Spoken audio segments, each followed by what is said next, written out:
প্রথম কথা হলো কি, এইটা তো আগে জানতামই না। উনি যখন যাচ্ছেন তখন পর্যন্ত তো কেউ জানে না।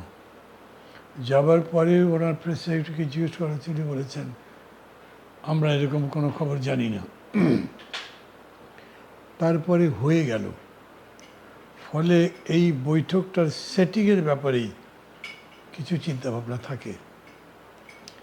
উনি গেছেন, তারেক রহমান অনুরোধ করেছেন এবং ইনি রাজি হয়েছেন, এরকমই নাকি আগে থেকে একটা চিন্তা ছিল,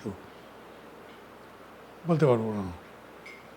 তবে মানে একদম অতি সাম্প্রতিককালে দেশের সবচেয়ে বড় রাজনৈতিক দল এবং বর্তমান সরকারের মধ্যে এই নির্বাচন নিয়ে একটা ভালো সম্পর্কের অধঃপতন হচ্ছিল, একটা উদ্বেগের মতো ব্যাপার ছিল।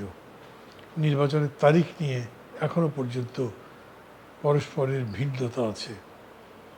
সেসব দিক থেকে দেখলে মানে বিএনপির, উনি তো এখন নেতা তারেক রহমানই, উনি এবং ডক্টর ইউনূস বসলে এই আলোচনাগুলো হবে। তাতে যদি মতপার্থক্য দূর হয়, ভিন্নতা দূর হয় এবং একটা কমন জায়গায় তা আসতে পারেন, that may be a welcome move, একটা ভালো জিনিস হতে পারে। বিএনপির মহাসচিব মির্জা ফখরুল ইসলাম আলমগীর যে বলেছেন একটা টার্নিং পয়েন্ট হতে পারে। টার্নিং পয়েন্ট পজিটিভ কথা, বাট অনেক বড় কথা, অত বড় আমি বলছি না। কিন্তু এই জটিলতা ভাঙতে, একটা ভালো ভোট করতে এটা একটা সহায়তা করতে পারে, যেটা আমাদের পরবর্তী গণতন্ত্রের প্রবেশদ্বারে নিয়ে যাবে। আমি এটাকে পজিটিভলি দেখতে চাই, কিন্তু এটা তো আমার ইচ্ছার উপর নির্ভর করছে না, বা এটা ডেভেলপমেন্ট আমি জানি না কোথা থেকে কীভাবে আসছে, কার মনে কী আছে, কেউই কিছু বলেননি তারা কেন বসছেন।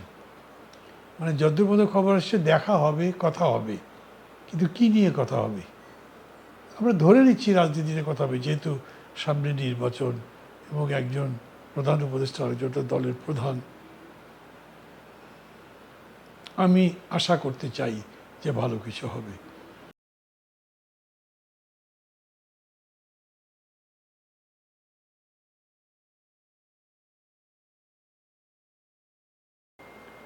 মানে এটা বেশি করে বলতাম আমি, আমার দল। আমি তখনকার প্রেক্ষিতে যে বক্তব্য দিয়েছিলাম, আমি মনে করি এখন আরও সত্য বলে প্রমাণিত হয়েছে। কিন্তু আর একটা দিক হচ্ছে, ধরেন 9 মাস চলে গেছে, কাজ কিন্তু কিছুই হয়নি। তাই আমি যদি আরও 2 বছর দিই তাইলে যে হবে তার গ্যারান্টি কী?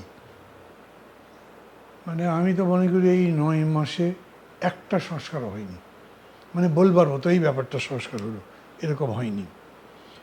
আর যারাই ক্ষমতায় এসছেন, দায়িত্বে এসছেন, তারা দায়িত্বশীল লোক, যোগ্য লোক, বাট পলিটিক্যালি যোগ্য না। শেষ পর্যন্ত পুরো বিষয়টা তো রাজনৈতিক, এদের কোনো রাজনীতির ট্র্যাক রেকর্ডই নাই। তারা খুব ভালো হ্যান্ডেল করতে পেরেছেন তা মনে হয় না। আবার বলছি, বাকি সময় যে পারবেন সেই কনফিডেন্স রাখতে পারি না। তখন মাথার মধ্যে চিন্তাটা এরকম আসে, শাহাবুদ্দিন সাহেব 3 মাসের মধ্যে নির্বাচন করেছিলেন। সেই 3 মাসের ভোট সবাই গ্রহণ করেছিল। আমাদের এরকম তো নয় যে এরাই কেবল পারবে আর কেউ পারবে না, এরকম হতে পারে না। যে সংস্কার বা যে পরিবর্তন, যে গুণগত রূপান্তর আমরা চাচ্ছি, সেটা রাজনৈতিক অন্য শক্তিও করতে পারে। অনির্বাচিতরা পারবে, নির্বাচিতরা পারবে না, এসব কনসেপ্ট ঠিক নয়। হ্যাঁ, ট্রায়াল অ্যান্ড এরর হতে পারে, চ্যালেঞ্জিং হতে